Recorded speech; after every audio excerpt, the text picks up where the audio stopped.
Fake news, algoritmos, informação instantânea, jornalismo independente. Os desafios do jornalismo na era da ultraconectividade discutidos aqui, na Sala de Imprensa. Olá, sejam muito bem-vindos e bem-vindas a mais uma edição do Sala de Imprensa, um videocast que discute temas relacionados às mídias e ao jornalismo e aos seus desafios na era da ultraconexão. O Sala de Imprensa é exibido pela Rádio Câmara 105,3 FM e também pela TV Câmara, canal 12.3 da sua TV aberta. Mas, se você não consegue acompanhar nos veículos tradicionais, você pode também conferir os nossos programas no nosso canal do YouTube, @TV e Rádio Câmara Salvador. Lá tem todas as edições do Sala de Imprensa, você pode curtir, compartilhar, assistir novamente aquele que você gostou, deixar seu comentário e também compartilhar com seus amigos. Hoje o assunto é os desafios da profissão de jornalista. Para alguns, essa parece ser uma profissão cheia de glamour, cheia de facilidades e vantagens, mas para outros é simplesmente uma profissão vergonhosa e desacreditada. Hoje você vai ver aqui nesse programa que não é nem uma coisa e nem outra, e vai ter uma noção mais realista do que é a atividade do jornalista, especialmente nesses tempos de precarização do nosso trabalho e protagonismo das redes sociais. Para bater um papo sobre esse assunto, eu convidei dois colegas muito especiais, experientes e competentes. Estão aqui comigo André Uzeda, dividindo a bancada. André é jornalista, mestre em comunicação e cultura contemporâneas pela Universidade Federal da Bahia. Já trabalhou como repórter no Jornal à Tarde, foi correspondente da Folha de São Paulo, editor na TV Aratu e na TV Bahia, colunista do Jornal Correio e editor-chefe do Grupo Metrópole. Ele tem reportagens publicadas na BBC Brasil, no Globo, Valor, Repórter Brasil, Impedimento e UOL. E atualmente é editor sênior do Intercept. E também a gente convidou Fernando Barros, que é jornalista, relações públicas e tem experiência em produção de conteúdo. Nos últimos anos ele vem atuando como colaborador freelancer de diferentes veículos de imprensa. Já escreveu para Men's Health, Brasil, falei certo? Boa Forma, Mundo Estranho, Super Interessante, Veja a Saúde, Galileu e atualmente escreve para 4 canais do UOL, o Viva Bem, o Tilt, o Nossa e o Universa. Sejam bem-vindos, André e Fernando. Bom ter vocês aqui, que bom trazer colegas, né? E a gente poder conversar um pouco sobre o nosso dia a dia. E eu fico muito feliz a gente dividir, acho que vai ser um bate-papo muito legal. Valeu, obrigado Isabela, Fernando. Agradeço muito o convite. Estou muito animado assim, por essa conversa. Eu gosto muito sempre de conversar sobre jornalismo, né? E a gente que está na prática, ali no exercício, é sempre bom a gente refletir sobre as condições sobre as quais a gente produz o nosso conteúdo. Sim. Que são conteúdos que refletem a realidade, vão interferir, né, na compreensão do mundo. Então, quanto mais a gente debate e discute aquilo que está sendo feito, acho que a gente tem um crescimento ali profissional. Sim.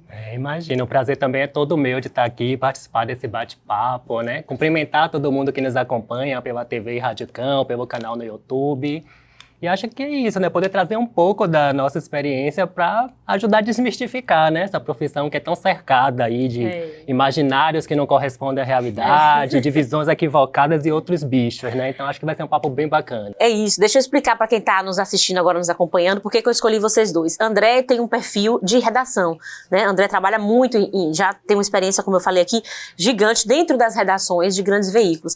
E Fernando tem a experiência do freelancer, trabalhou também para grandes veículos, tem trabalhado, mas não naquele espaço, né, de redação. É um cara que está fora, produzindo de casa, home office. Talvez seja uma outra realidade, vamos ver aqui nesse bate-papo. Mas eu quero começar perguntando, né, uma pergunta bem direta para vocês. Assim, qual é o maior desafio para cada um de vocês em ser jornalista hoje?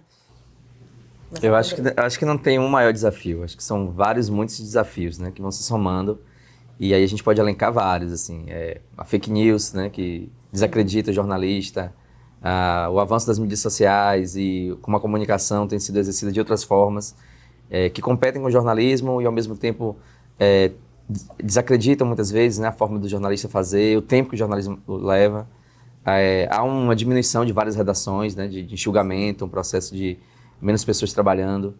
Então são vários desafios que se somam, mas ao mesmo tempo há o desafio maior, que é uma missão da profissão, que é você manter ali uma busca pela verdade, um compromisso pela objetividade, por informar as pessoas, por trazer à tona assuntos que merecem ser debatidos, né, no espaço público, que as pessoas possam refletir sobre aquelas coisas e procurar soluções, ou denunciar situações absurdas que acontecem e se mantêm obscuras. Então, assim, os desafios vão mudando ao longo do tempo, né? O jornalismo vai se adaptando ao mundo que o cerca, mas o desafio maior, a coisa que prende e que é o que o jornalista tem que fazer, é a sua missão pela verdade, a busca pela maior aproximação possível, né, do fato. Mas esse mundo que a gente tem hoje é um mundo bem complicado para o jornalismo, né? Bem hostil em várias medidas.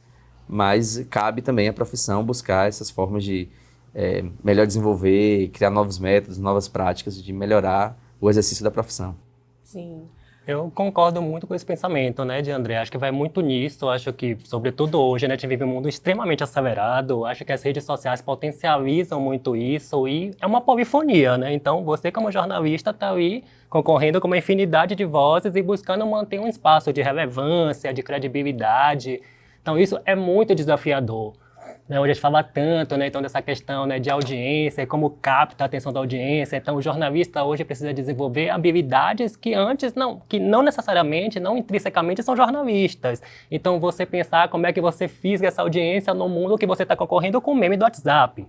Então, né, pense o desafio que é isso para o jornalista, e você ter esse desafio diário de manter, né, isso aí, de manter essa audiência, manter essa relevância. Então, acho que a gente tem um cenário realmente extremamente complexo, e aí que entra, né, essa questão de desmistificar, que às vezes as pessoas acham, fazer jornalismo é muito fácil, né, ser jornalista, imagina, escreve ali o que vem da cabeça, e não é bem assim. Na verdade, não é dado a conhecer ao público a grande complexidade que é o trabalho jornalístico e os desafios que a gente tem como profissional diariamente. Então, assim, é uma tarefa árdua, mas é como o André falou, né? Você vai ali se conectando com essa missão de, como é que dentro de tudo isso, desse mundo, né, que as referências mudam o tempo todo, que é uma incerteza constante, como é que eu mantenho essa relevância, né? Como é que eu trago a qualidade do trabalho, da informação que eu entrego para esse grande público? É realmente muito desafiador. Sim, inclusive eu queria até perguntar isso para vocês, porque assim, a gente recebeu no último programa Malu Fontes, e ela detonou essa questão das notícias caça-clique, né, que tem aqueles notícias fúteis e relevantes, né, e muitas vezes notícias que tem um título muito sensacionalista, mas quando você clica não tem nada a ver. E aí, assim, vocês são pressionados, porque vocês dois trabalham com site, né, André no Intercept, você no UOL, vocês são pressionados a produzir, tipo, um conteúdo meio que semelhante, meio que baixar o nível da reportagem de vocês? Como é isso, assim? Você tem que competir com essas informações tão rasas e tão fúteis, né? Assim, vocês que estão fazendo um trabalho sério, em veículos sérios, como é? Vocês recebem uma pressão de cima, vocês mesmos ficam se cobrando, não, eu preciso ter mais cliques na minha matéria do que o clique daquela outra. No trabalho freelance, essa pressão, eu sempre digo que ela é muito quase que internalizada, né? Então, você como freelance acaba fazendo essa pressão, por quê? Porque essa audiência é um critério que vai definir se a sua pauta é aprovada ou não. Sim. Então, quando eu vou sugerir, por exemplo, uma pauta para um veículo, para um editor, e que o critério, né, que ele me traz, o feedback que ele me traz é, não vamos fazer isso porque isso não rende, então eu como freelancer já fico ligado, não rende por quê? Então eu vou continuar sugerindo pautas que não rendem, então eu vou perder trabalho, eu vou perder uma oportunidade ali de fazer pauta. E quando ele me diz, não, essa pauta aqui super performou, super rendeu, teve muito clique, então já, esse tipo de tema aqui interessa para o veículo X. Então eu como freelancer fico um pouco refém dessa lógica, né, de sugerir pautas que vai ter mais clique, que vai ter mais audiência, e aí entra nesse desafio de novo, né, volta muito pro profissional. A gente como jornalista, né, tem uma identidade muito construída em cima, às vezes, de um ego, né, então... Entre aquela matéria que não rende, você diz, minha matéria flopou, coitada, não teve clique nenhum, tadinho, uma amiga pra curtir, não tem. Aquela outra matéria que de repente foi um caça-clique, né, foi uma notícia que não tem tanta relevância, mas teve um boom de audiência, acaba vindo naquele ego, aqui minha matéria, a mais lida do site, bombou, tá viralizando. Então a gente fica o tempo todo, né, pressionado com essas coisas, e no freelancer é muito interna, o editor não diz assim, me traga matérias que vão gerar audiência, mas a partir do momento que você sugere temas que não roubam, que não emplacam, e outros emplacam, você começa também, como freelancer, a entender como é que funciona cada veículo. Sim. E isso é um critério definidor, sim. Não, sem dúvida. Eu já tive a oportunidade de chefiar, né, 2 redações de jornalismo. E esse realmente é um método, é uma forma de captar a audiência, assim. É muito explícito isso. Que determinados títulos, determinados assuntos, você sabe que não vai lhe agregar nenhuma imagem social para o site muito boa, mas vai atrair um público avulso que lhe interessa, porque afeta nas métricas de audiência. Então, sei lá, assuntos sobre celebridades, ou coisas muito esdrúxulas, né? Um mundo bizarro. Ou coisas sobre alguma coisa relacionada a sexo ou a personalidades, enfim. Todos esses assuntos, o fato de você resvalar naqueles assuntos ali já atrai um público avulso que interessam para a medida de audiência. Isso realmente é incentivado, isso é bem claro. Atualmente eu estou num site, né, que é o Intercept, que a gente não é um site de hard news, ou seja, não é aquele site que cobre a notícia do dia a dia, e a gente tem um viés investigativo. Então a gente, felizmente, eu não estou atualmente nessa área, mas vejo que é isso, e já fiz parte disso de alguma forma, né? Já fez redações que a gente precisava de audiência e isso era meio um caminho também, né? Você faz aquelas notícias daquele jeito, né, que são caça-cliques realmente, e ao mesmo tempo tenta equilibrar com notícias mais sérias, né, investigativas. Essas lhe dão credibilidade, lhe dão força, mas não trazem necessariamente audiência. Sim, então você tenta buscar números de uma forma e credibilidade e informação de outra. Agora, interessante, muitas vezes os números eles ficam acima da credibilidade do veículo, pelo que você está dizendo aí? Não, ele não chegou a ficar acima, mas você precisa buscar esse equilíbrio. Notícias de política, por exemplo, são notícias muito interessantes por questão de interesse público, né? São a razão de existir daquele site, mas elas de fato não trazem uma audiência expressiva. Então, como é que você vai conseguir os números para você justificar os anunciantes? Então, essas são notícias clickbaits, né? Notícias que, infelizmente, não são as melhores possíveis, mas são notícias que trazem números. E aí, ao mesmo tempo, você traz notícias importantes com política, economia. Tanto que você olhar numa disposição de um site, de uma home, e aí quem está ouvindo a gente assistindo pode perceber isso, as notícias sérias sempre estão em cima ali, né? Estão ali no lugar, ali no título, naquele carrossel que você vai passando as fotos e tem as notícias, na segunda dobra, né, a segunda rolagem do site. E essas notícias que são consideradas não tão importantes, mas trazem números, elas sempre estão embaixo. Mas como hoje a rede social, a home não é exatamente o lugar onde você vai ler as notícias, você vai ler pelo Twitter, pelo Facebook, Instagram. Então você capta a audiência por essa forma, mas quando você vai apresentar na home, você sempre coloca essas notícias abaixo. Porque elas não estão ali como notícias do seu site, né? Fundamentais do seu site. São notícias para a audiência, né? Sim, é o jogo que você joga para a audiência. Tipo uma isca, né? Exatamente. É isso. Exatamente. Agora você falou de fake news, né? De que também essa questão de você trabalhar com fake news é muito complicado, né? E aí a gente recebeu também Suzana Barbosa, ela falou de um fenômeno que tem sido estudado, né, que é o fenômeno da evitação de notícias, que acontece no Brasil e acontece fora do Brasil também. As pessoas têm evitado ler notícias porque elas se sentem mal, elas acham que vai me deixar triste, vai mexer com o meu humor. Uma coisa que inclusive afetou o trabalho que o Facebook vinha desenvolvendo, que ele modificou o algoritmo, com certeza vocês devem saber disso, para favorecer publicações de pessoas próximas, né, para melhorar o humor dessas pessoas, porque elas estavam reclamando que estavam, né, passando mal com notícias ruins. E aí, a partir do momento que você tem um fenômeno desse, né, de evitação de notícias, eu acho que essa questão das fake news, não sei se vocês vão concordar comigo, ela surgiu muito de uma brecha que existia por causa da descredibilização do jornalismo. As pessoas estavam cansadas e assim, mente, aquele discurso, né, o jornalismo mente, o jornalismo é enviesado, tal, é parcial. Então eu vou aqui acreditar em notícias alternativas, de sites, blogs alternativos. E isso começou a dar brecha para crescer mesmo essa questão da fake news, né? E aí eu queria que vocês falassem um pouquinho sobre por que vocês acham que o jornalismo caiu nesse lugar de descrédito, assim, das pessoas simplesmente olharem e dizerem, não acredito em nada que a Globo diz, em nada que Record diz, eu não acredito nisso, eu não leio esses veículos. Tem gente que não lê nada mesmo, que simplesmente só lê WhatsApp, né? Rede social, essas coisas assim, e não quer saber de notícias de nenhum veículo tradicional. E aí, o que vocês acham que levou a isso? Assim, eu tenho uma confusão de entender qual foi a cronologia das coisas. Se essas notícias surgem para suprir um vácuo do descrédito do jornalismo, ou se essas notícias são parte desse processo de descredibilizar o jornalismo. Porque, por exemplo, né, a gente viveu no Brasil uma situação que a gente via claramente que havia uma ação orquestrada de atacar o jornalismo. Por quê? O jornalismo era quem trazia as notícias e mostravam que, por exemplo, o presidente, né, o último, Jair Bolsonaro, ele tinha uma série de medidas que eram absurdas e o jornalismo mostrava, né, tentava, isso aqui que ele está fazendo é anticonstitucional, isso aqui está errado, isso aqui fere as noções que a Organização Mundial de Saúde traz, como o combate à pandemia. Isso era uma voz da razão dentro de uma ação de um presidente.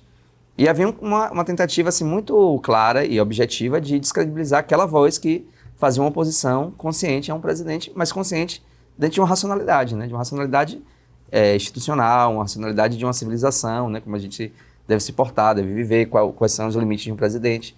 Então, assim, havia uma ação muito orquestrada contra o jornalismo. E foi um período que o jornalismo sofreu bastante nesses últimos 4 anos. E essas medidas, em boa forma, permanecem porque não foram desmobilizadas. Não são tão automaticamente desmobilizadas numa sucessão presidencial. Então, continuam aí, continuam produzindo discursos que atacam o jornalismo sistematicamente. E a única forma que o jornalismo tem de combater isso é com mais informação, com mais clareza, melhorando seus métodos de fazer. Não há uma solução simples e mágica. É um processo porque são disputas de discursos, né? Uma que tenta mostrar que o jornalismo é mentiroso, é parcial, é falho. E o jornalismo, o que é que ele pode dizer? Não, ok, nossos processos são esses, as informações vêm disso e disso e disso, as denúncias procedem. É agir da melhor forma possível, dentro de um método que a gente já está acostumado a fazer, já há uma tradição jornalística, de como se fazer, como se portar.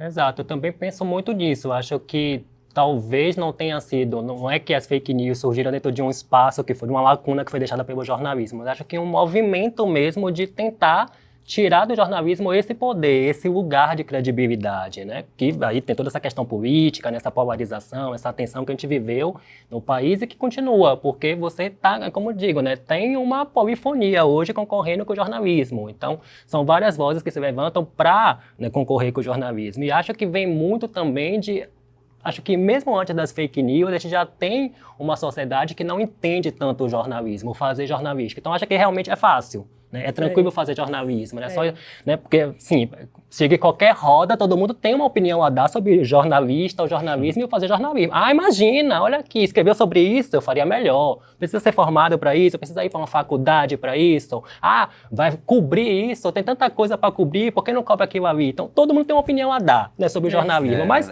fazer, né, o que é o fazer jornalismo mesmo? A gente sabe o quanto complexo é, a natureza complexa do trabalho, esses desafios que a gente está colocando aqui e outros mais, né, que a gente se depara na profissão. Então, também vem muito disso, né, de uma concepção ainda que pensa que o jornalismo é uma atividade fácil de ser exercida, fácil de fazer e não entende esses processos. Então, aí é onde eu acho que talvez o jornalismo precise se aproximar mais realmente desse grande público, de mostrar o que são esses processos. Então, que a gente é guiado por determinadas estruturas, determinados processos que visam garantir ali uma credibilidade mínima, trazer a realidade de diversos pontos de vista, né, dar essa diversidade. Então, realmente é um trabalho desafiador o tempo todo. Então, quando a gente fala desafio da profissão do jornalismo, é isso, faz parte, é intrínseco. Ser jornalista está num ambiente o tempo todo desafiador, lidando com todas essas questões. Então, não é mole. Agora, assim, se por um lado a gente tem esse cenário de descrédito, né, de gente menosprezando mesmo o trabalho do trabalho profissional do jornalista, a gente tem também uma ideia meio glamourizada, né, de que é uma profissão que você recebe muita coisa, que você entra onde quiser e não paga, que você faz, né, tem poderes, né, para mobilizar pessoas, enfim. E, inclusive, isso se confunde até com a questão do serviço público, né, que por exemplo, a atividade de jornalista muitas vezes se confunde com a atividade da polícia. A pessoa muitas vezes prefere procurar um jornalista do que procurar uma delegacia, né? E aí vocês acham que... De onde vem essa glamourização? Assim, vocês têm uma ideia de por que surge isso, assim, das pessoas idealizarem? Você é jornalista! Esse negócio de receber coisas, assim, eu acho que no meu caso... tem passado batido o tempo todo. Não que eu queira, mas realmente não tem chegado nada. Você tá no Eu acho bom, eu até gosto disso, porque dá uma, né, assim, quanto mais você cria esses laços, você cria um vínculo ali de dependência, e o jornalismo tem que tentar ser o mais independente possível, né, em vários espaços que esteja. Respondendo essa pergunta, Isabela, eu acho que ele cria porque, como jornalista, ele tem acesso a muitas pessoas que são importantes, políticos, artistas, sim, empresários, enfim, ídolos nacionais. Você acaba entrevistando aquelas pessoas, ou tendo algum tipo de relação, né? Eu falo daquelas pessoas sobre um assunto, às vezes viram uma fonte. Então, aquelas pessoas emprestam um certo glamour ao jornalista. Mas é um glamour emprestado, porque você vai fazer... Se você vai entrevistar um famoso, vai ser uma vez a cada 15 dias. A maioria das pessoas, você vai entrevistar pessoas comuns. E exatamente são nessas pessoas comuns que estão as grandes histórias, na verdade, né? O jornalismo, eu gosto de uma expressão muito boa, que eu não sei exatamente de quem é a citação, não sei se tem uma citação pública ou de domínio público, ou uma citação particular, que assim, o jornalismo é a história feita a queima-roupa. A história está acontecendo, só que você está fazendo aquilo tudo ao mesmo tempo. Você não está refletindo muito sobre o que está acontecendo, né? Isso vai caber aos historiadores, a profissionais específicos que vão depois detalhar aqueles fatos, mas você está fazendo tudo aquilo ali enquanto as coisas estão acontecendo. Então, pessoas comuns, como nós, por exemplo, como você, telespectador, os meninos que estão aqui na transmissão, são as pessoas que têm as melhores histórias, porque o mundo é feito de pessoas, a história mesmo é feita de pessoas comuns, né? Tirando o Papa, o rei, o presidente, essas são pessoas que vão passar como pessoas que tiveram poder, mas a história é feita mesmo por pessoas comuns. E são essas que o jornalismo acaba tendo acesso mais frequente. E é ali que está realmente o grande caldo de tudo, né? A grande motivação de o mundo acontecer, das coisas fluírem. E são essas que a gente tem acesso mais frequente do que um artista ou um político. Vai acontecer também de você entrevistar essas pessoas. Mas a maior parte do tempo são essas pessoas comuns. E aí eu volto a dizer, são onde estão as histórias. Sim, sim. Eu também, você tocar nesse ponto é bem curioso, porque eu também me pergunto muito isso, né, essa questão, assim, De onde vem isso? É curioso, né, porque o jornalismo, ele desfruta de tantas interpretações na sociedade, então de um lado ele vai ser desvalorizado, do outro vai ter essa aura de glamour, né, essa aura mítica que também não me chega, né. Eu, por exemplo, eu faço coberturas especializadas em moda, o pessoal acha que eu recebo roupa, recebo produtos na minha casa, por favor, marcas, se estão ouvindo, me mandem, porque não chega. Não chega nada ainda. Né? E até para manter até essa independência, né, de eu conseguir resenhar sobre coisas, manter uma certa distância, mas o pessoal pensa muito isso. Acho que vem de uma construção, talvez, né, mesmo ideológica quase do jornalismo, né, dentro desse lugar de que é uma esfera de poder, né, de acesso a determinadas informações ali, privilegiadas, então cria um pouco dessa mítica, né, em torno da profissão.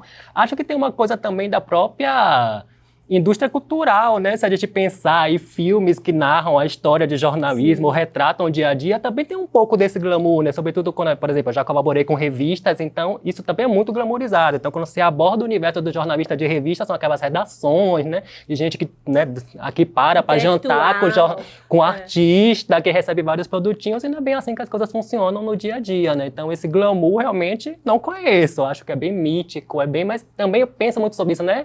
Como é que pode, né, uma profissão que tem um mercado de trabalho tão desvalorizado, precarizado em diversas, né, situações, ao mesmo tempo tem esse olhar de que, nossa, que jornalista, né?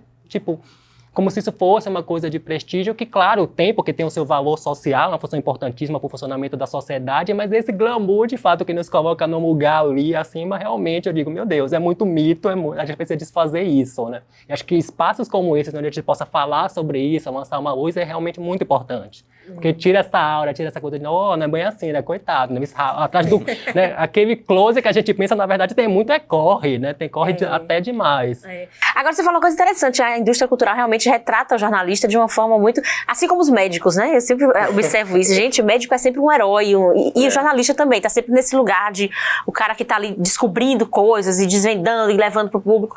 Agora, eu acho... Como eu estudei na mesma faculdade que vocês, né, eu acho que tem também um dedinho dos professores, assim, eu acho que eles também dão uma inflada no ego dos alunos, e eu vejo muito estudante de jornalismo já com um ego já meio, né, inchadinho, e não, porque estou estudando jornalismo e tal, eu acho que tem também uma... Eu acho que a melhor forma desse ego baixar logo é quando você entra na redação, que aí você descobre que não é bem aquilo, né? Que os filmes estão falando de coisas muito maiores do que você tá ali no dia a dia. E quando você se forma, que você vê o salário que você ganha, né? Logo um choque de realidade, já acorda, põe o pezinho no chão, né? Tem inclusive uma piada que diz, né? Que assim, se o jornalista quiser se jogar no lugar mais alto, é pro lado do seu próprio ego, porque realmente é onde ele tá mais inflado. Agora eu só queria resgatar uma fala sua, que eu acho muito importante que a gente toque nesse assunto também. Você falou dessa questão do policial, né? Muitas vezes a sociedade procura o jornalista e não o policial. Eu queria falar disso porque é um assunto que me interessa muito, e esse assunto está um pouco em voga. Não sei quando esse programa vai ser exatamente passado, mas aqui na Bahia a gente está vivendo algo parecido com isso e o público vai entender, não preciso falar muito. O jornalista, ele não é um justiceiro, ele não é uma pessoa que vai estar ali para fazer justiça com as próprias mãos, ele não é o poder judiciário, ele não é o legislativo, ele não é o executivo, ele é o jornalista, assim. A função dele é trazer para a esfera de debate público os assuntos que estão lá. Não é ele que vai resolver, né? Ele não é policial. Tem muitos jornalistas que você acha que é policial. Sim, e não é. Se você quiser ser policial, vá lá, faça academia, procure os caminhos que você deve procurar. Seu papel como jornalista é reportar os fatos, você é repórter, ouvir os lados, todos possíveis, contar a história com a maior realidade possível, mais fidedigna possível, mas você não vai fazer justiça, você nem deve fazer. Se você está buscando, achando que você está ali alardeando coisas, é um absurdo isso, vamos matar bandido, não sei o quê. Isso não é da função, você está fazendo completamente errado. Jornalista não é isso, né? Isso pode ser outra coisa, que ainda não tem nome, mas não é jornalismo. É porque, infelizmente, a gente tem um poder público muito deficiente, né, que não consegue dar assistência que as pessoas precisam, principalmente nessa esfera de segurança pública. E aí as pessoas têm essa ilusão de que se levar para o jornalista der visibilidade, vai pressionar para que o poder público resolva, né? Isso é até positivo, isso de fato acontece. Acontece, só que aí a pessoa deixa de procurar as instâncias que deve procurar e se confia só ali naquele... que muitas vezes... o problema que é levado é utilizado de uma forma sensacionalista, né, exacerbada ao extremo, e assim, é só para ganhar aquela audiência daquele dia, depois a coisa cai no esquecimento e continua no mesmo, entendeu? O fato de, assim, ir para o jornalismo e ali a pressionar a partir disso, isso é positivo. Agora, você não pode ir ao jornalismo, a partir de que ele se apropria daquela história, e ele tentar resolver como um justiceiro, que ele não é, né? Não lhe cabe isso, né? Ele não é o espaço dele ali, o espaço dele é reportar os fatos. Trazer para a esfera pública, ouvir os lados todos que a história contempla, pede, e que as autoridades resolvam, né? E a partir disso, cobrar posições. Mas não é ele que vai resolver, isso é muito claro. Não é o jornalismo que deve fazer isso, nem cobrar para que haja dessa forma. Não é o espaço dele assim, né? O dele é apresentar as notícias e das autoridades cobrar que elas resolvam. Isso a gente faz uma prestação de serviço, né? Sim. No sentido de informar, não no sentido de exercer aquilo que... Exatamente. Vamos agora para um rumo da rotina de trabalho de vocês, né? Que eu queria conhecer um pouco mais, assim. Dá tempo de vocês pararem para refletir e fazer aquela matéria bem trabalhada, ou a pressão de você fazer muita matéria em pouco tempo existe tanto dentro quanto fora da redação? Posso começar? Pode. Esse é um assunto interessantíssimo, né? Porque assim, a nossa rotina é a rotina do acompanhamento dos fatos. E os fatos não pedem a hora de acontecer, não avisam também a hora que vão acontecer. Então as coisas estão acontecendo agora mesmo que a gente está dando entrevista, podem estar acontecendo milhões de coisas que vão ser de um olhar interessante para o jornalismo. Como eu atualmente trabalho, eu falei assim antes, né? Eu trabalho atualmente num site que não é de notícias diretas, né? A gente não está ali cobrindo o dia a dia, as coisas que estão acontecendo. A gente tem um tempo maior e, inclusive, a nossa proposta do jornalismo investigativo. Então, a gente não faz a notícia, hoje a gente não publica, amanhã a gente publica de novo, não é assim. A gente publica as coisas à medida que as nossas investigações avançam. Então a gente tem jornalistas, repórteres que estão acompanhando coisas e a gente tem um tempo maior de publicação. Claro que o site não pode ficar parado, então a gente tem várias estratégias, né? Tem colunistas que escrevem, a gente tem notícias mais rápidas, algumas investigações maiores que demoram um pouco mais. Então, mas isso não é o comum na profissão, né? Isso é o... não é o usual. É uma característica do veículo que você está Exato, Intercept. Mas eu já fui de veículos de rádio news e aí você tá naquele frenesi, né? Naquele acompanhamento. Você não... Você vai fazendo. Industrial, né? Exato. A notícia acontece, não tem tempo de você, agora vamos sentar todo mundo e discutir essa notícia que a gente publicou. Porque essa própria notícia que você publicou agora, ela vai ter desdobramentos muito rapidamente, né? Seja a repercussão dela própria ou contraposições. Então as notícias vão acontecendo no ritmo delas, que o jornalismo não controla. O jornalismo acompanha. Sim. Ele não controla os fatos. Ele só está ali reportando, acompanhando à medida que eles vão se desenrolando. No Intercept, a gente tem isso eu acho muito bom, inclusive, a gente tem uma discussão sobre nossas produções. Porque como a gente tem um tempo maior, então a gente publica, a gente analisa inclusive estratégias, o que deu certo, o que não deu certo, como é que a audiência tem visto aquelas coisas, se aquele trabalho a gente conseguiu cobrir a informação da melhor forma possível, se a investigação contemplou tudo o que precisava contemplar, se há pontos que a gente pode desmembrar em uma outra investigação mais para frente. Isso é muito positivo, mas é porque a gente é uma situação muito diferente, né? Sim. É uma situação que não é... É uma exceção. Né? Uma exceção, não é o usual do jornalismo. Sim, e você como freelancer? Porque a ideia que eu tenho é que o freelancer consegue trabalhar direitinho. É bem bacana falar desse ponto de rotina do trabalho freelancer, né? Porque se o jornalismo já tem tanta interpretação, o freelancer, então, as interpretações são várias. Então, muita gente, às vezes, até pensa, né, que ser freelancer é um oba-oba. Então, é aquela coisa, um belo dia eu resolvi mudar e fazer tudo que eu queria fazer, e não é assim. Né? Então, não é você acorda um belo dia, eu vou hoje colaborar com o Intercept. Oi? Né? Então, precisa haver ali uma regularidade até para que você garanta um fluxo de trabalho. Eu sempre brinco, eu faço umas analogias, que o freelancer é, antes de tudo, um vendedor. Então, ele precisa vender pauta. Então, principalmente esse freelancer que ele trabalha colaborando com veículos de imprensa, ele ganha por pauta produzida, ele ganha por trabalho. Então ele precisa ter essa lógica de que ele precisa pensar pauta praticamente o tempo todo para sugerir para esses veículos. Então ele acaba internalizando uma certa pressão. Então, bom, se eu ganho por pauta, eu preciso, para eu fazer X de valor que eu quero ter ali no final do mês, eu preciso fazer Y pautas. Então, eu preciso pensar essa pauta, entrar em contato com o veículo, convencer o editor. Então, é um trabalho que precisa ser contínuo. Não dá para ser feito assim, vou fazer de qualquer jeito. Não, precisa ter um planejamento para que você garanta o fluxo desse seu trabalho como freelancer. Então, acaba você fazendo uma pressão com você mesmo, né? E isso, muitas vezes, aí já entra, né, um desafio também, é um detonador de ansiedade imenso. Sim, né? Porque então você fica nessa, meu Deus, não emplaquei aqui, né? Então, será que veículo pode aceitar essa pauta X? E também não é muito automático esses processos. Então, né, eu pensei uma pauta, entrei em contato com o veículo, rolou.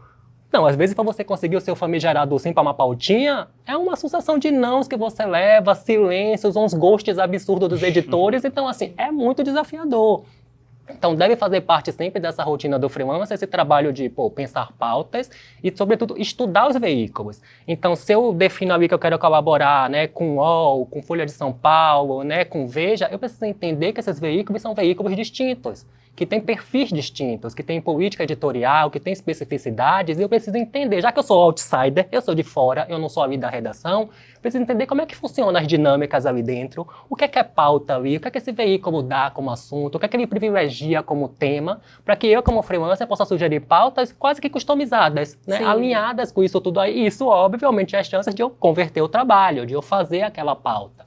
Então você fica nessa, né, equilibrando esses pratinhos muito o tempo todo. Então tem uma rotina, né? Não é aquela coisa, não, né, trabalho ali, que eu acho que às vezes no trabalho freelance a gente meio que embala numa narrativa para a sociedade, né, muito otimista. Eu sou livre, eu tenho liberdade, eu tenho flexibilidade, eu sou muito dono do meu próprio tempo, que realmente tem esses pontos positivos, né? Você trabalha para vários veículos, né? Isso traz uma diversidade, um network que você gera de conhecer. Sim, é bacana, mas ao mesmo tempo tem um lado do trabalho que é muito arriscado. Então você assume o tempo todo os riscos e os prejuízos dessa atuação. Então, se, por exemplo, no mês você emplaca muita pauta, estou aqui fazendo várias pautas, vários veículos, massa, dinheiro bacana, no mês seguinte isso não rola, e aí? Essa renda oscilante, nessa variação, como é que lida com isso? Os boletos chegando. Os boletos chegando, o seu momento de vida, a sua realidade permite você navegar nesse mar de certezas, então o freelancer precisa estar o tempo todo fazendo, né, equilibrando daqui e dali, e isso realmente é muito desafiador, então já bate aí por terra nessa noção muito otimizada de que não, freelancer, livre, né, quarta-feira na praia de tarde, enquanto da redação tá lá, coitado, né, tendo que subir a cada 20 minutos, então assim, em um ou outro polo é muito além dessas imagens que não correspondem com a realidade. Sim, sim. Agora você falou uma coisa aí interessante. Então, vocês precisam propor, você precisa escrever primeiro, você precisa trabalhar primeiro, para depois você receber. Aí tem um outro ponto aí. Então, assim, eu sempre digo, o trabalho do freelancer é muito proativo. Então, você precisa correr atrás do veículo. Claro que determinados veículos, quando você estabelece uma relação, você também é pautado, né? Ele lembra, aquele freelancer eu posso confiar, o trabalho dele é bom, ele entrega com agilidade, com rapidez, então eles te pautam. Mas, a grosso modo, você precisa pautar, você precisa correr atrás, né, do editor, apresentar ideias, né, ideias relevantes para cada veículo. Então, tem muito isso. E, às vezes, tem uma parte do trabalho que acaba se perdendo não sendo remunerada. Por quê? Porque você ganha por pauta. Então, muitas vezes, para convencer um editor em um veículo, você precisa levar muitas informações. Então, você pré-apura aquilo ali. Né? Você, peraí, será que tem personagem que possa, né, enriquecer essa história? Quem são as fontes que podem falar sobre isso? Quais são os dados? Estão disponíveis? Estão fácil, né? Então, eu levo tudo isso para o editor. Se ele chega e diz, não rende audiência, não quero fazer. O seu trabalho que você fez de pré-apuração já se perdeu. Foi um trabalho não pago. Você, como freelancer, assumiu esse risco. Então, tá vendo que as coisas não são tão bem bonitinhas, como pensar, freelancer, que massa. Tem que ter isso em mente quando você resolve se jogar numa aventura dessa, como eu digo, né, em carreira solo. Porque você tá muito solo mesmo até nesse sentido. Então tem esse desafio.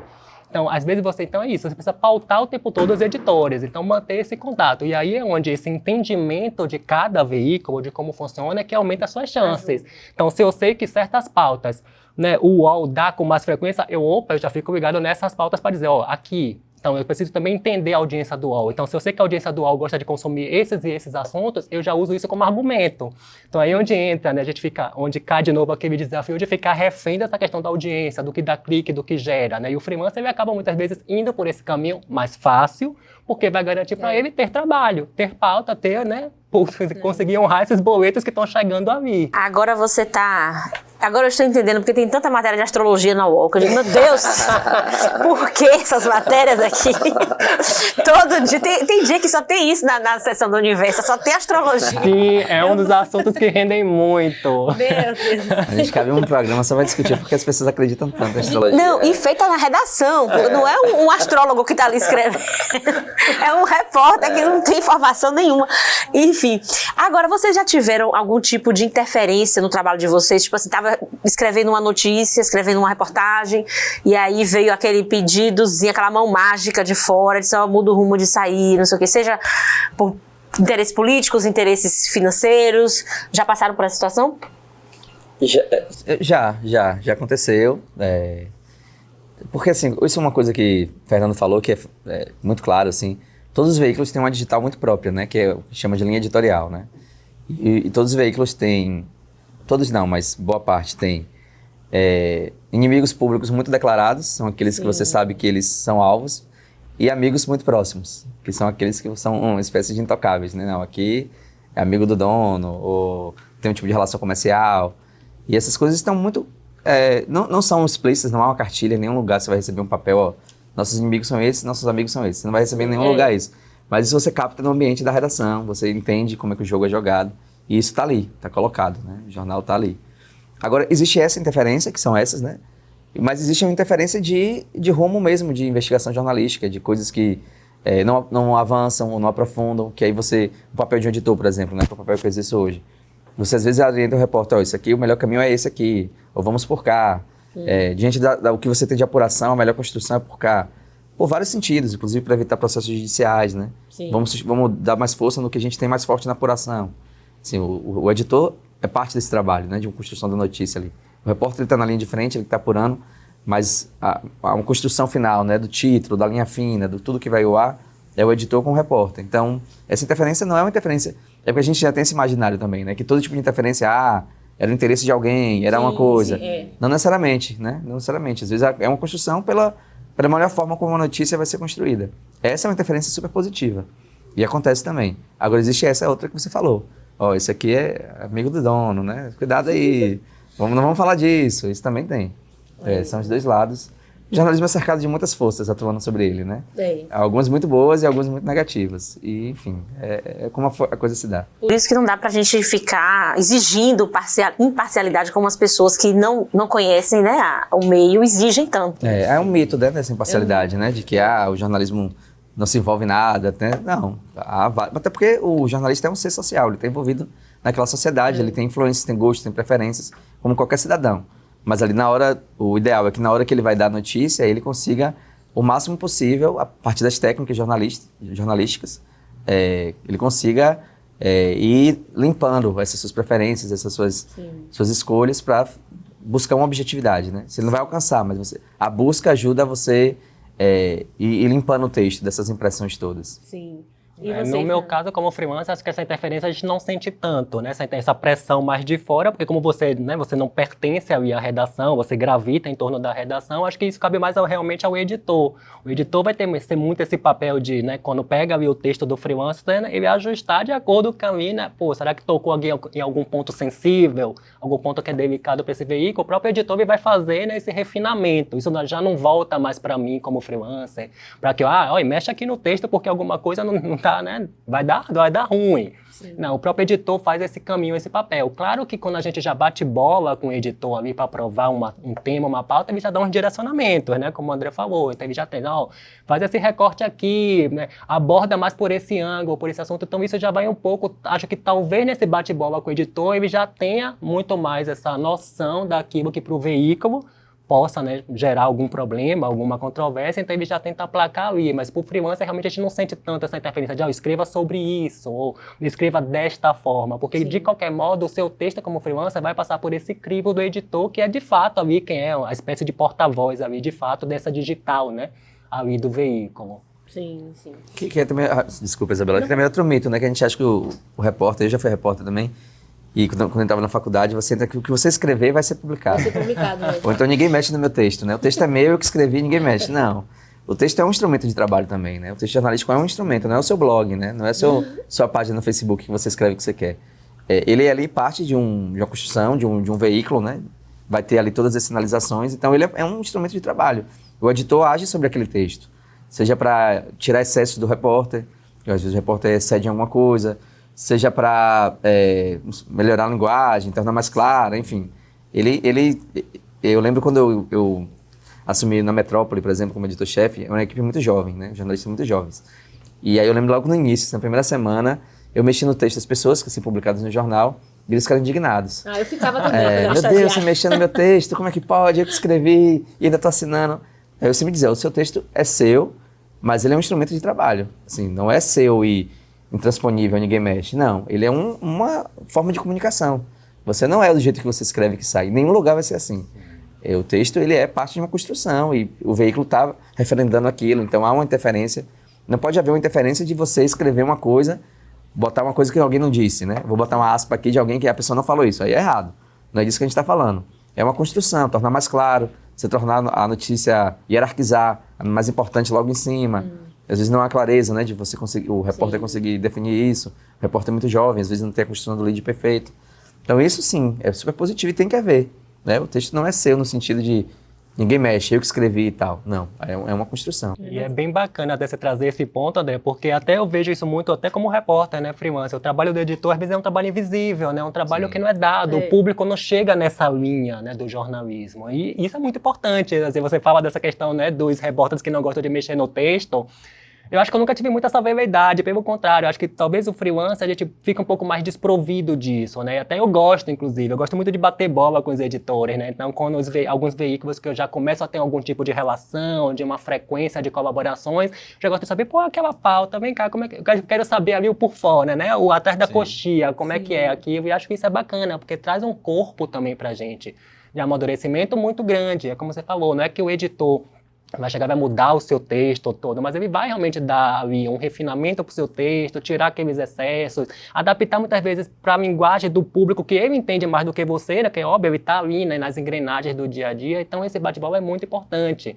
Então, talvez os repórteres que estão ali início de carreira, de pensar, mexeu no meu texto, eles pensem nisso como uma oportunidade de realmente de amadurecer, né, de aprender ali com essa troca, e acho que isso é importante, a gente não pode perder de vista no jornalismo, né? Porque eu tinha isso também, hoje não, a gente se apega. Eu tô falando assim, mas eu tinha também. A gente se apega, porque quando a gente entra na faculdade, a gente, não, meu forte é a escrita. Exato. Ninguém mexe na minha escrita. É uma coisa Tirava 10 em redação na escola. Eu me lembro bem disso também, engraçado, eu lembro bem disso, assim, no primeiro semestre de faculdade, um professor, Maurício Tavares, eu escrevi um texto, ele pediu, escreve um texto, eu escrevi como redação, né? Introdução, desenvolvimento 1, desenvolvimento 2, conclusão. Ele olhou, isso aqui tá uma merda.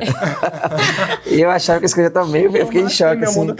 Eu falei, como assim? Isso aqui tá uma merda, isso vai ser uma redação de escola, isso não é jornalismo. E na hora me doeu muito, mas foi um ótimo aprendizado, né? Porque, de fato, isso não é jornalismo, isso é uma escrita desenvolvida para redação. Jornalismo é uma outra forma de se expressar, né? Já tem uma tradição consagrada e tal. E eu acho isso muito bom, a gente falar disso, né? Porque tem essa coisa, as pessoas não querem que mexam. Meu texto é meu. Não é. E aí entra também na questão do ego, né? Da vaidade também. Exato. Agora vamos falar de mercado, né? Essa parte muito boa. Como é que vocês avaliam o mercado de trabalho do jornalista hoje, as oportunidades que se tem para o jovem que está entrando hoje na faculdade? O que vocês acreditam que ele vai encontrar pela frente? Vocês aconselhariam, não aconselhariam? Eu conto, você conta, André. Nossa, o mercado, acho que já dá para entender muito pelo papo que a gente veio tendo ao longo aqui, né, do videocast. É extremamente desafiador, mas acho que a gente tem realmente um mercado de trabalho, e é preciso falar sobre isso, muito precarizado.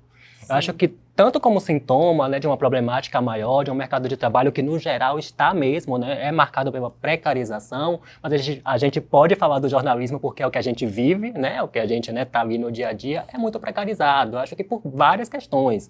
Acho que primeiro pela condição salarial, então você tem hoje oportunidades pagando muito pouco, né, muito baixo para os jornalistas. Então isso já é ali um fator, né, que a gente precisa refletir e pensar, né, até que ponto vale ou não vale. A Universidade Federal de Santa Catarina faz um levantamento, né, regularmente, né, que eles chamam de perfil do jornalista brasileiro, e os dados que eles tiram dessa pesquisa, assim, são estarrecedores quando você olha como profissional, né? A última edição foi de 2021 e mais de 60% assim, né, da amostra ouvida por esse estudo é de salários muito baixos, né? Seja na redação, seja na assessoria de imprensa, que às vezes até existe uma concepção de quem está na redação, de quem está em assessoria ganha mais, ganha melhor. Não é sempre também tão bem assim não, né? Tem muita assessoria pagando bem pouco aí e o pessoal ralando muito. Então, assim, tem isso que torna o mercado de trabalho precarizado.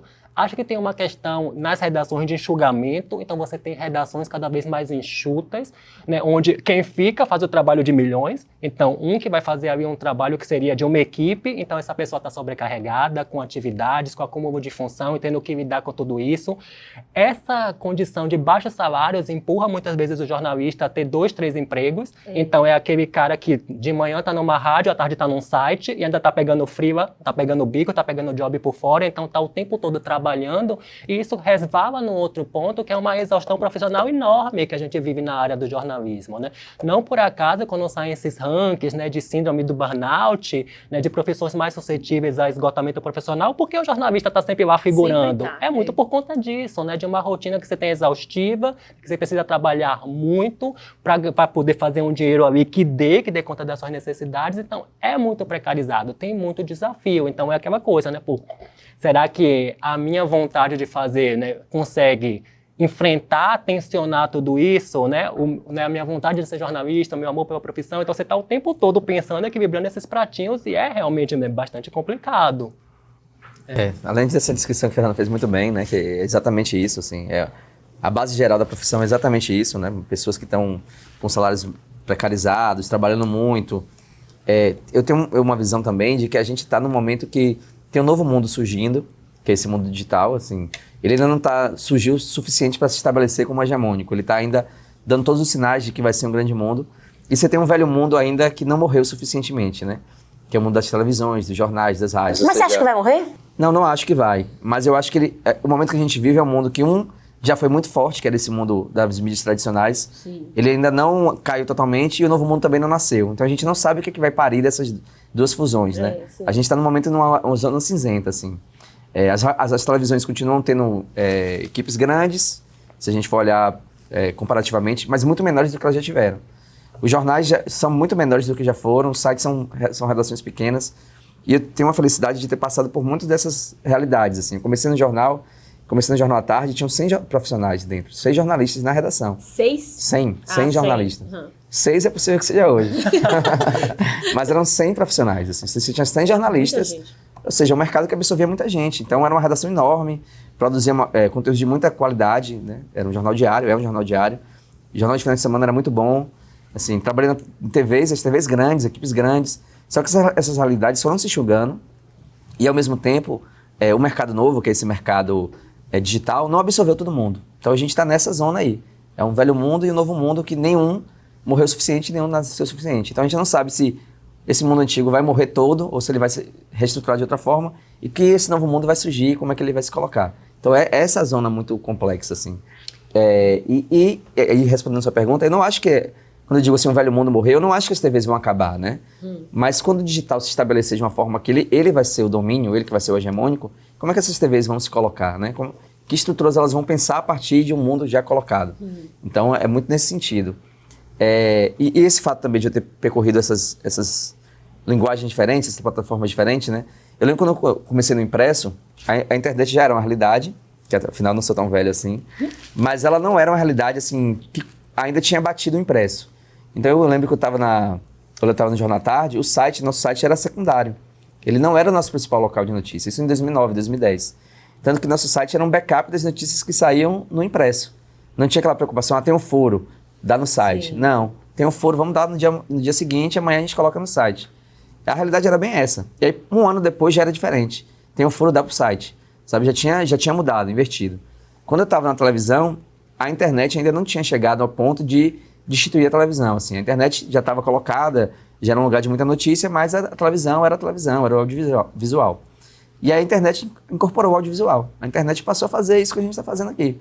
Videocast, entrevistas, notícia. Então a internet se tornou audiovisual também. E a televisão passou por uma crise. Pô, como é que eu vou me colocar se eu era dona do audiovisual? Agora a internet é também. E a gente vê esse modelo. A gente vê vários jornalistas de TV indo para a internet, trabalhando ali. Então, assim, são mundos que estão se colocando e ainda isso está acontecendo. Então, isso nem sempre é bom, né? Você vive em épocas que as coisas estão em transição, porque é essa ansiedade, essa mudança, esse mundo incerto, movediço. Você não sabe como as coisas vão ficar. E eu acho que é bem isso, assim. Mas eu também não quero assustar as pessoas. Eu lembro que na pandemia, eu ouvi de vários colegas isso, assim, tá sendo horrível porque as redações estão sendo enxugadas mesmo, né? Tem muita gente sendo demitida porque veio a crise, né, para todo mundo. E eles estão descobrindo que eles podem trabalhar do mesmo jeito com menos pessoas, porque quem fica com medo de perder emprego também, e aí se mata para compensar a ausência daqueles 2, 3 colegas que foram demitidos, né? Então aí, muitos colegas meus ficaram preocupados com isso. Eu não acho que depois da pandemia eles vão recontratar as pessoas que eles demitiram, porque eles vão perceber que a coisa funciona assim mesmo, e isso vai esgotando mesmo, né? Esgotando quem tá ali dentro.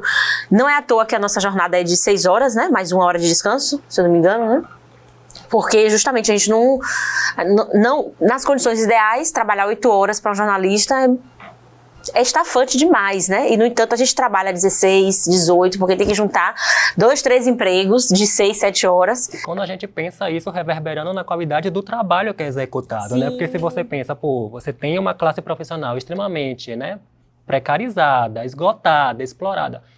Como é que você espera que vai ter esse tempo desse profissional refletir sobre a sua prática profissional? Em que tempo? Você está ali, né, correndo de um emprego para outro, pegando o bico por fora, a reflexão vem em que momento? E ainda sendo pressionado a produzir notícia a cada 20 minutos. E isso, com essas pressões, então, eu tenho que concorrer com a rede social, eu tenho que viralizar mais do que a rede social. Então, olha quantas pressões o jornalista tem que lidar no dia a dia, tanto profissional como na ordem subjetiva mesmo, do que impacta isso no emocional desse profissional. Então, é muito desafiador, mas como a Andrea falou, né?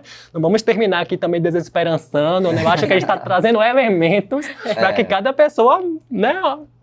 Esse cenário aí não era bem aquilo, glamourizado que a Sessão da Tarde mostrava, né? E eu acho também que é importante esse contraponto também, porque, ao mesmo tempo, é uma profissão muito deliciosa de se exercer. Eu quero terminar assim, né?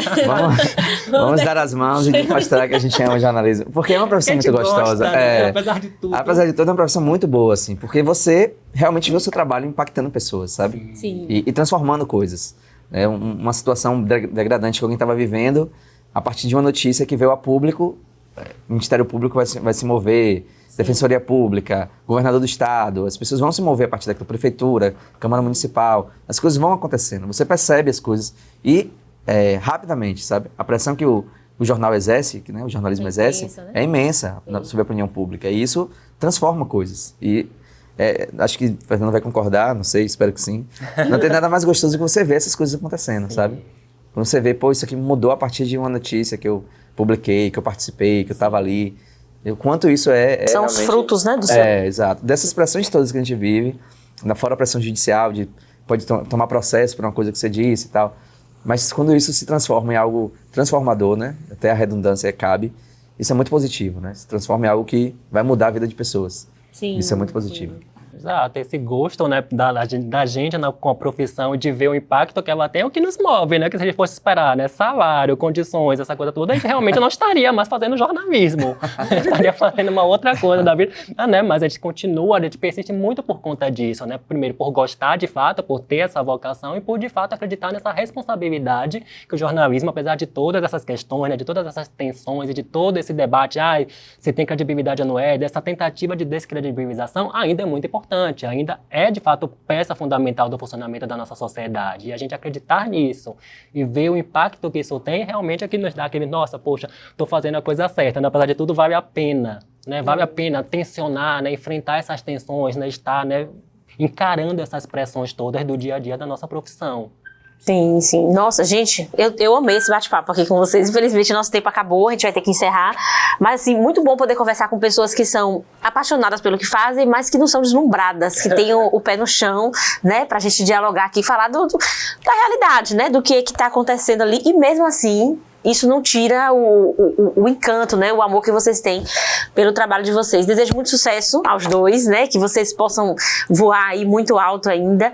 E que mais jornalistas com esse perfil possam entrar no mercado para a gente ir tentando reverter, né, essa imagem, infelizmente, ruim que a gente está agora desfrutando, né, de profissionais que são parciais, descomprometidos, enfim.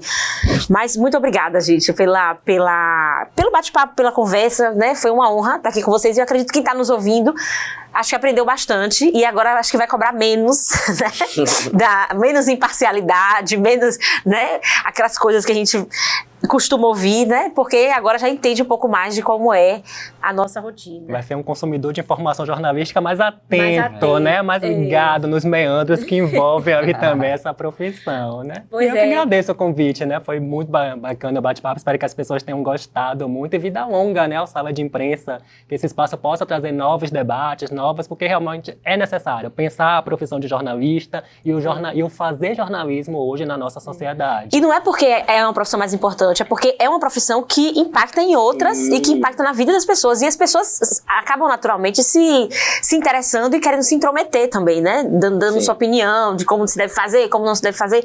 Então, já que as pessoas se interessam e querem dizer como fazer e como não fazer, a gente tem que também mostrar para as pessoas, né? Exato. Como é a realidade.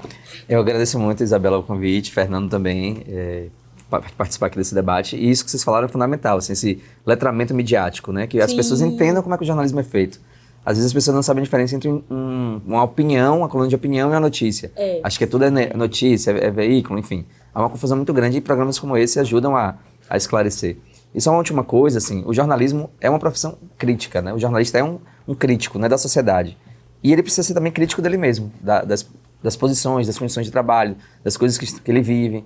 Então, acho que é isso que é um papel muito importante. Você criticar o mundo, mas também criticar as condições sobre as quais você olha esse mundo. E isso é fundamental, assim, esses dois olhares. Sim. E acho que programas como esse, como o seu, ajudam muito a gente debater e mostrar nossos problemas também, como é que o mundo está vendo a gente, como a gente pode melhorar na nossa produção para melhorar o olhar sobre o mundo. É isso aí. Obrigada, então, Fernando. Obrigada, André. Obrigado também a toda a nossa equipe que está aqui por trás das câmeras, trabalhando muito, dando sangue e sempre fazendo o seu melhor. Ricardo, Jansen, Eduardo, tem Léo também, que está aqui. Muito obrigada. E obrigada a você que está nos ouvindo aí do outro lado, dando audiência para o nosso programa. Continue com a gente na nossa programação e na semana que vem a gente tem mais Sala de Imprensa.